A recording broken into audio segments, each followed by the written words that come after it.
So, hello everyone, welcome to our online learning platform SP Lesson Competitive Exam।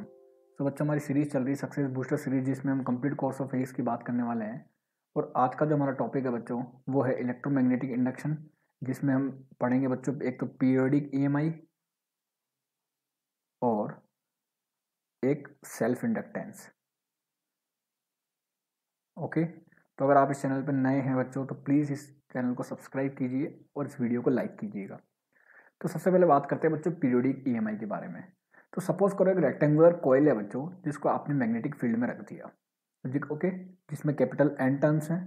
Place initially in magnetic field such that the magnetic field is perpendicular to इस plane, इसके plane के perpendicular है बच्चों। ये coil है बच्चों, ये omega angular speed से रोटेट कर रही है। और न्यू जो है बच्चों frequency of rotation of the coil है। और ओमेगा का जो फॉर्मूला होता है वो 2 पाई नहीं होता, आप सबको पता है। ये जो आर है बच्चों ये रेजिस्टेंस ऑफ द कॉइल है। Okay, for uniform rotation motion with omega the flux linked with the coil at any time T. तो पहले आपको फ्लक्स निकालना पड़ेगा। और बच्चों यहाँ पे जो थीटा का रिलेशन आता है, जनरली आप सर्कुलर मोशन में भी पढ़ते हो, theta equals to omega T होता है बच्चों। वो फॉर्मूला यहाँ पे काम आएगा। यहाँ पे बी वेक्टर जो है ये मैग्नेटिक फील्ड लाइंस को शो कर रहा है। तो अगर आप यहाँ पे फाई निकालना चाहोगे बच्चों तो फाई का जो आता है वो क्या किसके इक्वल आता है बच्चों? फाई जो होता है वो आप सबको पता है, वो होता है B dot A, B vector dot A vector, या आप इसको लिखते हो बी ए कॉस थीटा। अगर एन टर्म्स है तो आपने इसको एन से मल्टीप्लाई कर दोगे तो ये N B A cos theta आ जाएगा। और थीटा की जगह आप क्या पुट कर सकते हो? ओमेगा टी पुट कर सकते हो, तो फॉर्मूला आ जाएगा N B A cos omega T. अब इस एन बी ए को अपन क्या लिख सकते हैं बच्चों? अपन इसको लिख सकते हैं फाई नॉट। यहाँ पे फाई नॉट क्या हो जाएगा? मैक्सिमम फ्लक्स हो जाएगा बच्चों। तो जो इक्वेशन बनेगी वो किसके इक्वल आएगी? Phi equals to phi not cos omega T. Okay, इस तरह से अगर इंड्यूस ईएमएफ कॉइल निकालोगे कि इस कॉइल में कितना इंड्यूस ईएमएफ आएगा, तो ई किसके इक्वल होता है बच्चों? ई होता है minus N D phi by D T के।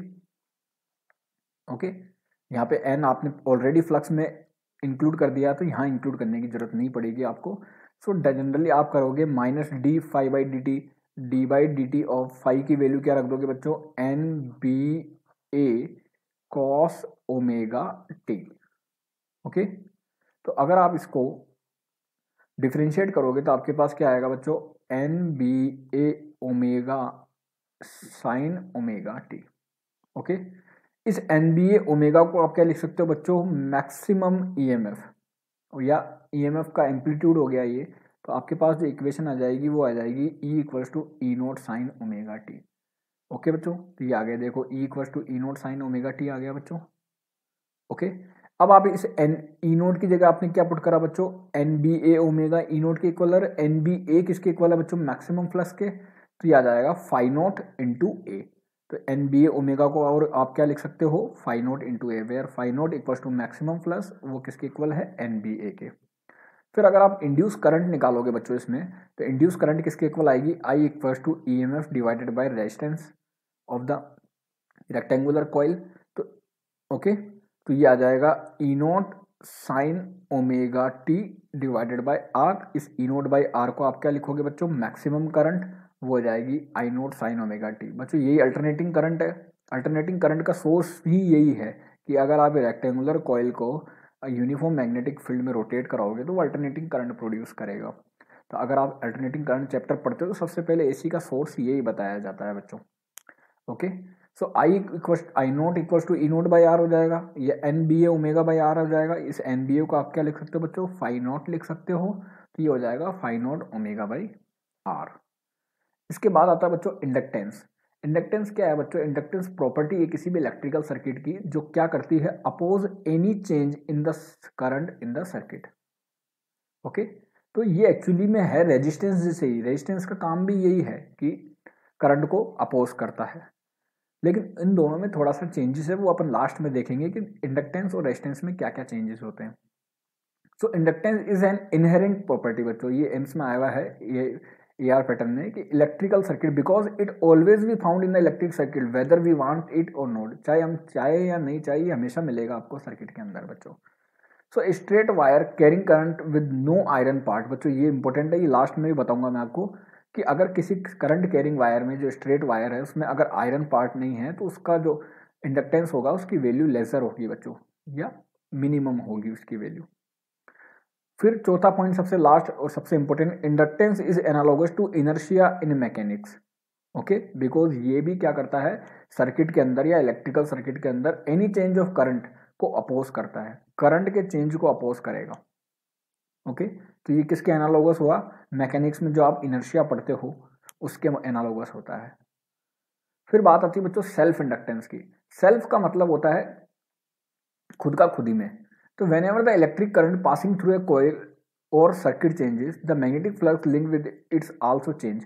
अब आपको पता है अगर मैग्नेटिक फ्लक्स चेंज होगा बच्चों, तो देखो सबसे पहले अगर करंट में चेंज हुआ या current with respect to time change हो रही है तो मैग्नेटिक फील्ड चेंज होगा, मैग्नेटिक फील्ड चेंज होगा तो मैग्नेटिक फ्लक्स चेंज होगा, और मैग्नेटिक फ्लक्स चेंज होगा तो उसमें क्या होगा बच्चों, ईएमआई प्रोड्यूस होगी। ओके, और अगर जैसे कोई कॉइल है जिसमें नंबर ऑफ टर्न्स एन दे रखे हैं बच्चों, और उस कॉइल में करंट कांस्टेंट है, ओके, उस कॉइल में क्या है बच्चों, करंट। देखो सेल्फ इंडक्टेंस का मतलब उसी कॉइल में ईएमएफ चेंज होगा और उसी कॉइल में करंट प्रोड्यूस होगी, इंड्यूस करंट, उसको आप क्या बोलोगे बच्चों, सेल्फ इंडक्टेंस। तो अगर जैसे कोई कॉइल है जिसमें ये बैटरी है बच्चों, ये की है और ये रोस्टेट है, ओके, तो अगर नंबर ऑफ टर्न्स एन है और हर टर्न से जो रिलेटेड फ्लक्स है बच्चों वो क्या है, फाई है। ओके, ये फ्लक्स लाइंस है। तो अगर पहली कंडीशन अपन ये लें कि current constant in the coil हो, मतलब करंट जो है वो कांस्टेंट हो कॉइल में, तो अगर आई कांस्टेंट होगा तो बी कांस्टेंट होगा, बी कांस्टेंट होगा तो बच्चों फाई कांस्टेंट होगा, और जब फाई कांस्टेंट होगा तो कोई भी ईएमआई प्रोड्यूस नहीं होगा। इस कंडीशन में क्या होगा, total flux of the coil directly proportional to the current flowing in the coil. तो टोटल फ्लक्स कितना हो जाएगा बच्चों, एक का फाई है तो एन टर्न से तो कितना हो जाएगा, एन फाई हो जाएगा। तो एन फाई जो होगा वो डायरेक्टली प्रोपोर्शनल होगा आई के। तो प्रोपोर्शनल का साइन हटा के अगर आप इक्वल लेके आओगे तो वो किसके इक्वल आएगा, N phi equal to L I. Okay, so L का जो फॉर्मूला बन जाएगा वो किसके इक्वल आ जाएगा बच्चों, एन फाई अपॉन आई हो जाएगा। ओके, इस फाइव को आप बी ए भी लिख सकते हो, तो एन बी ए भी हो जाएगा, या एन बी ए क्या हो गया यहाँ पे टोटल फ्लक्स हो गया, तो फाइव टोटल अपॉन आई भी लिख सकते हैं बच्चों। ओके, यहाँ पे L क्या है बच्चों, L क्या एक प्रोपोर्शनल कांस्टेंट है जिसको अपन क्या बोलते हैं, coefficient of self induction of coil. Okay, फिर आता है बच्चों जैसे फॉर ईच कॉइल, L क्या है बच्चों, कांस्टेंट टर्म है एक, बिकॉज ये अपन ने बोला इसको क्या है, ये प्रोपोर्शनल कांस्टेंट है, तो ये करंट पर डिपेंड नहीं करेगा बच्चों। ये चीज आपको ध्यान रखनी है कि आपने देखा है कि L के फॉर्मूले में करंट आ रही है एन फाई अपॉन आई या N B A upon I या फाई टोटल अपॉन आई, लेकिन ये करंट पर डिपेंड नहीं करेगा। अभी अपन डेरिवेशन करेंगे 2-3, उसमें आपको पता पड़ जाएगा कि ये करंट पर डिपेंड नहीं करता। तो अगर आप इसकी यूनिट निकालोगे ऐसा यूनिट, तो एक तो क्या आएगा बच्चों, फाई अपॉन आई था तो वेबर पर एम्पियर बन जाएगा, और इसका एक नया टर्म आता है बच्चों, वेबर पर एम्पियर को अपन बोलते हैं हेनरी, तो 1 हेनरी। सो 1 एल किसके इक्वल हो जाएगा, 1 वेबर पर एम्पियर या 1 हेनरी या 1 न्यूटन मीटर पर एम्पियर स्क्वायर, और न्यूटन इंटू मीटर को क्या लिख सकते हो बच्चों, आप जूल लिख सकते हो, तो जूल पर एम्पियर स्क्वायर। अब आप इसके डायमेंशन फॉर्मूला निकालोगे तो जूल वर्क की क्या होती है बच्चों, m1 L2 T-2 होती है, और एम्पियर का क्या हो जाएगा A2। तो आप इसका डायमेंशनल फॉर्मूला निकालोगे तो m1 L2 T-2 A-2 हो जाएगा। अब बच्चों ये डिपेंड किस किस चीज़ पे करता है, मेन चीज़ ये है, तो डिपेंडेंस ऑफ L किस किस पर डिपेंड करता है, ये डिपेंड करता है एक तो shape and size of coil, okay, number of turns in coil, और मीडियम पे डिपेंड करता है बच्चों ये। और ये फिर बोल रहा हूँ बच्चों, ये करंट पे डिपेंड नहीं करता, नहीं करेगा। ओके, तो किस किस पर डिपेंड करेगा बच्चों, ये एक तो डिपेंड करेगा shape and size of the coil, दूसरा number of turns in coil, और तीसरा मीडियम पे। ओके, फिर सेकंड कंडीशन अपन लेते हैं बच्चों, केस नंबर सेकंड। पहला अपन ने केस लिया कि जब करंट जो है कॉइल में कांस्टेंट हो, दूसरा आता है बच्चों, current through the coil is change with respect to time.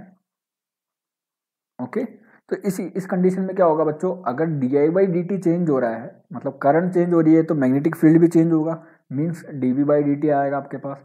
फिर मैग्नेटिक फील्ड चेंज होगा तो मैग्नेटिक फ्लक्स भी चेंज आएगा, मतलब d∅/dt आएगा, और d∅/dt आपके पास आएगा तो बच्चों वो क्या हो जाएगा, स्टैटिक ईएमआई। इसको अपन क्या बोलते हैं, स्टैटिक ईएमआई। ओके बच्चों, अब आपने फॉर्मूला पढ़ा है कि एन फाई जो होता है बच्चों वो किसके इक्वल होता है, एल आई के इक्वल होता है। So minus N D phi by D T which is equals to minus L D I by D T, because D phi by D T और D I by D T equal है बच्चों, which is equals to इस minus N D phi by D T जो आया बच्चों आपके पास, है ना, इसको बोलते हैं self induced EMF of coil. Self induced EMF of coil, generally इसको शो करते हैं बच्चों ई एस से।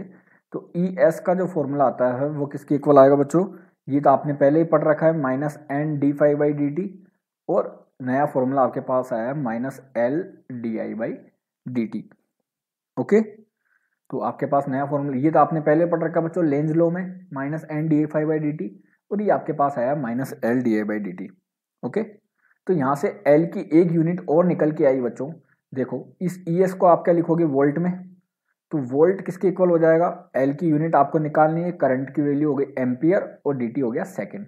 तो एल की यूनिट क्या आ जाएगी बच्चों, वोल्ट इंटू सेकेंड पर एम्पियर। ये बच्चों कई बार आ रखा है नीट में, वोल्ट इंटू सेकेंड पर एम्पियर किसका यूनिट है बच्चों, ये किसका यूनिट है, ये है कोफिशिएंट ऑफ सेल्फ इंडक्टेंस, या किसी भी इंडक्टेंस का लिखोगे तो आप आ जाएगा बच्चों। ओके, अब कई सारे शेप है बच्चों, कई सारे डायग्राम है जिनके लिए आपको सेल्फ इंडक्टेंस निकालना है। तो सबसे पहले सेल्फ इंडक्टेंस अपन निकालेंगे बच्चों किसी भी सर्कुलर वायर की वजह से।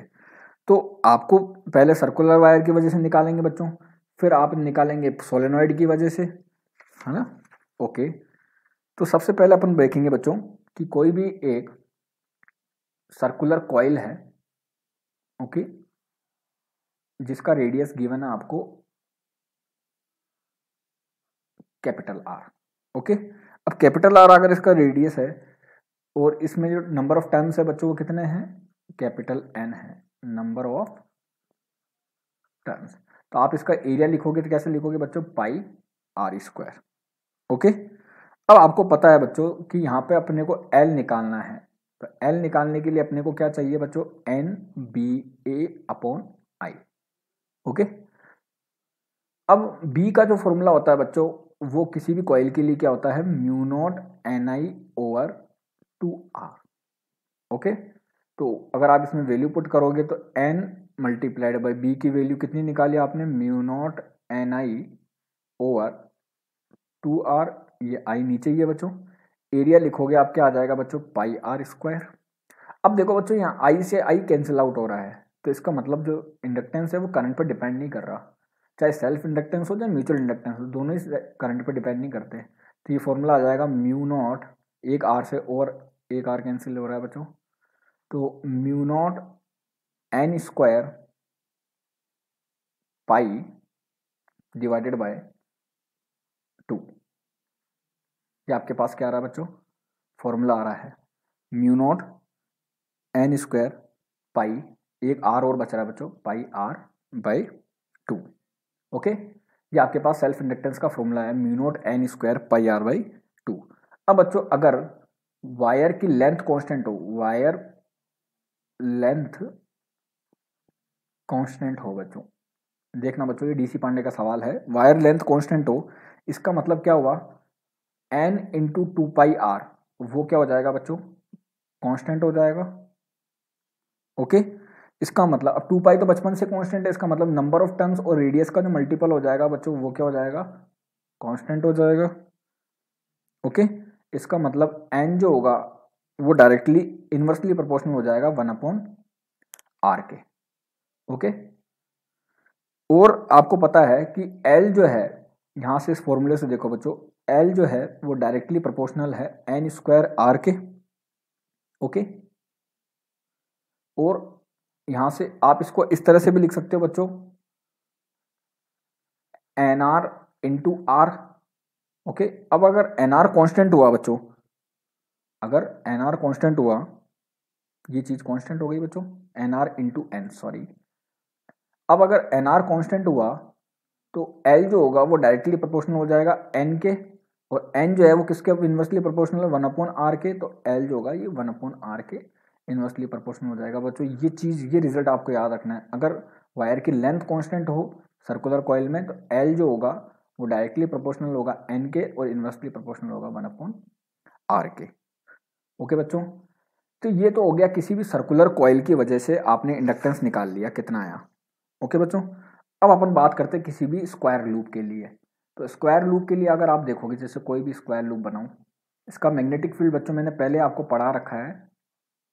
ओके, जिसकी साइड कितनी गिवन है बच्चों, आपको ए इसकी साइड गिवन है। ओके, अब आपको बी जो आता है बच्चों इसका, वो आपको आप निकाल भी सकते हो, और आपको मैंने पहले पढ़ा भी रखा है 2√2 mu naught NI over pi A. Okay, अब आपके पास मैग्नेटिक फील्ड आ गया तो आप फ्लक्स इजीली निकाल सकते हो। फाई किसके इक्वल होता है बच्चों, वो होता है एन बी और ए के। ओके बच्चों, तो फाई निकालोगे तो किसके इक्वल आएगा, एन मल्टीप्लाइड बाय बी की वैल्यू क्या रखोगे बच्चों, 2√2 mu naught NI। Okay, area की जगह क्या रखोगे बच्चों, साइड का स्क्वायर मतलब ए का स्क्वायर डिवाइडेड बाय ये पाई ए जो था बच्चों, ये यहां आ गया। ओके, अब एक ए से एक ए कैंसिल आउट हो रहा है बच्चों, आप देखो, तो फाइव किसके इक्वल हो जाएगा बच्चों, फाइव हो जाएगा 2√2 mu naught N square A over pi into I. अब अगर आप एल निकालोगे, एल किसके इक्वल आएगा बच्चों, 5/i। इसका मतलब इसमें से आई वाला टर्म हटा दो तो आपके पास कितना आ जाएगा, 2√2 mu naught N square A over पाई। ये किसी भी स्क्वायर के लिए आ गया बच्चों। इस तरह से आप किसी भी इक्विलेटरल ट्रायंगल के लिए निकालोगे तो कैसे आएगा बच्चों, तो अब अपन सेल्फ इंडक्टेंस निकालेंगे किसी भी इक्विलेटरल ट्रायंगल का। ओके बच्चों, ये साइड ए और ए, तो इसकी वजह से जो मैग्नेटिक फील्ड आता है बच्चों, वो भी मैंने पढ़ा रखा है आपको, वो कितना आता है 9 mu naught NI divided by 2πa। Okay, अब वैसे आप फ्लक्स निकालोगे तो किसके इक्वल आएगा बच्चों, एन बी इंटू ए के। एन तो ऐसा कैसा रखोगे, बी की जगह आपने पुट कर दिया 9 mu naught NI divided by 2πa, और इसका एरिया कितना होता है बच्चों, इसका एरिया होता है √3/4 ए स्क्वायर। ओके बच्चों, तो जो फाइव किसके इक्वल आ जाएगा, आप इसको सॉल्व करोगे, वो आ जाएगा 9√3 divided by 8 mu naught N square I into A divided by pi. Okay, अब अगर आप एल निकालोगे तो वो किसके इक्वल आएगा, 5/i के, तो आई वाला टर्म हटा दोगे यहाँ पे तो आ जाएगा 9√3 divided by 8 mu naught N square A over pi. Okay बच्चों, इसी तरह से अगर आप किसी सोलेनॉइड के लिए निकालोगे तो वो कितना आएगा बच्चों, तो पहले सोलेनॉइड बनाते हैं बच्चों। तो आप किसी भी शेप के लिए निकाल सकते हो, ये सोलेनॉइड है बच्चों। ओके, जिसका एरिया कितना गिवन है आपको, इसका एरिया गिवन है आपको कैपिटल ए, इसकी जो लेंथ दे रखी है वो आपको दे रखी है एल, और यहाँ पे स्मॉल एन जो क्या है, number of turns per unit length. और इसका वॉल्यूम कैसे लिखोगे बच्चों, वॉल्यूम जो होगा वो क्या आएगा, एरिया इंटू लेंथ। ओके, तो इसका जो मैग्नेटिक फील्ड आता है इसकी वजह से वो आपको पता है म्यू नॉट NI। ओके, या आप इसको ऐसे भी लिख सकते हो म्यू नॉट N/L इंटू आई आता है। तो अगर आप फ्लक्स लिखोगे बच्चों तो वो फ्लक्स किसके इक्वल आएगा, N into B into area.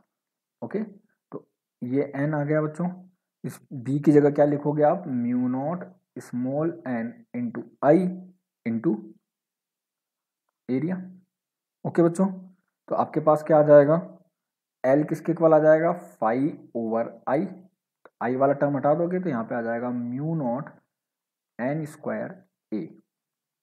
Okay बच्चों, अगर आप इसको लेंथ से मल्टीप्लाई करते हो बच्चों, या अगर आप इसको स्मॉल एन में कन्वर्ट करोगे, इस स्मॉल एन की जगह क्या लिख सकता हूँ मैं बच्चों, स्मॉल एन इंटू एल लिख दूंगा कैपिटल एन की जगह, तो यहाँ लिख दूंगा mu naught small n into L का स्क्वायर मल्टीप्लाइड बाई ए हो गया बच्चों।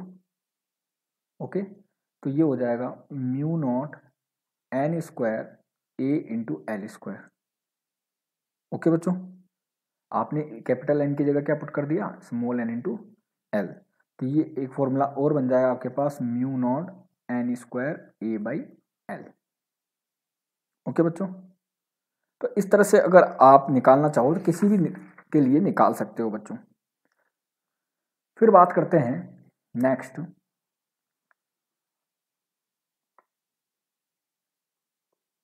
बच्चों नेक्स्ट, इसमें आप किरचॉफ कैसे लगाओगे। तो how to apply Kirchhoff in inductor, ये अपनी हेडिंग है बच्चों। ओके, तो जैसे आप रेजिस्टेंस में लगाते थे सेम वैसा ही है, थोड़ा सा चेंजेस है। जैसे ये एल दे रखा है इसका इंडक्टेंस।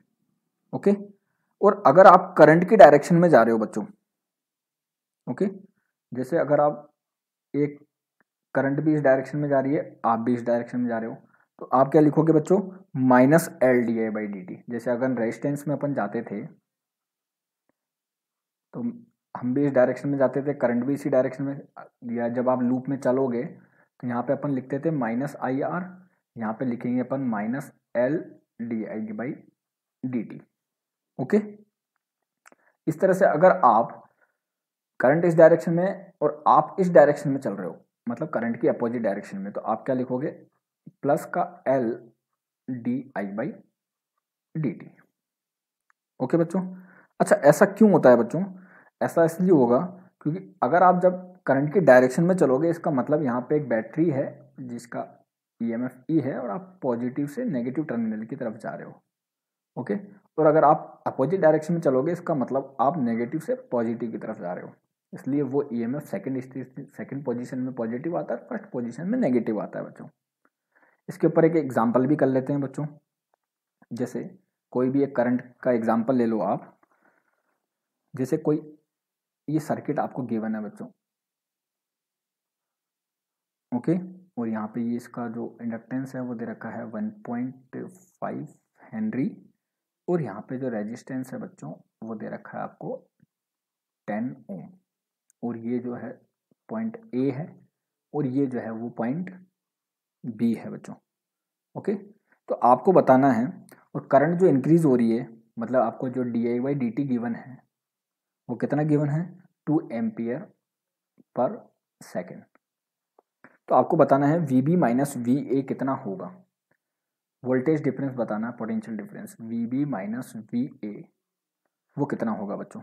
ओके, तो आप जैसे किरचॉफ लगाते थे बच्चों, वैसे ये जो बैटरी है इसको 10 वोल्ट कंसीडर कर लो। ओके, तो आप लिखोगे बच्चों वी ए, इस पॉइंट का पोटेंशियल, तो आप पहले किरचॉफ लगाओगे तो वी ए प्लस, हम बैटरी के नेगेटिव से पॉजिटिव टर्मिनल की तरफ जा रहे हैं, तो ये आएगा प्लस का 10। ओके, फिर हम भी इस डायरेक्शन में जा रहे हैं, करंट भी इसी डायरेक्शन में जा रही है बच्चों, यहाँ से जो करंट जा रही है वो कितनी है, 5 एम्पियर कंसिडर कर लो। तो हम भी इस डायरेक्शन में जा रहे हैं, करंट भी इसी डायरेक्शन में जा रही है, तो कितना हो जाएगा बच्चों, माइनस का L D I by D T. फिर हम भी इस डायरेक्शन में जा रहे हैं, करंट भी इसी डायरेक्शन में जा रही है, वो कितना हो जाएगा बच्चों, माइनस का I into R which is equals to V B. Okay, तो V A plus 10 minus L की वैल्यू दे रखी है आपको 3/2 1.5, और D I by D T दे रखा है आपको 2, माइनस करंट की वैल्यू दे रखी है आपको 5, और रेजिस्टेंस की वैल्यू दे रखी है 10 which is equals to V B. Okay बच्चों, तो ये आ जाएगा V A plus 10 minus 3 minus 50 which is equals to V B. अब आपको V B minus V A चाहिए बच्चों, इसको आप भेज दोगे इधर, तो V B minus V A which is equals to, ये कितना हो गया बच्चों, माइनस का 43 वोल्ट, ये आ जाएगा माइनस का 43 वोल्ट। तो इस तरह से आप किरचॉफ लगा सकते हो बच्चों इसमें। तो आज का लेक्चर बच्चों अपन यहीं ख़त्म करते हैं, कल बात करेंगे। तो अगर आपको ये वीडियो पसंद आई हो बच्चों तो प्लीज़ लाइक कीजिए। Thank you.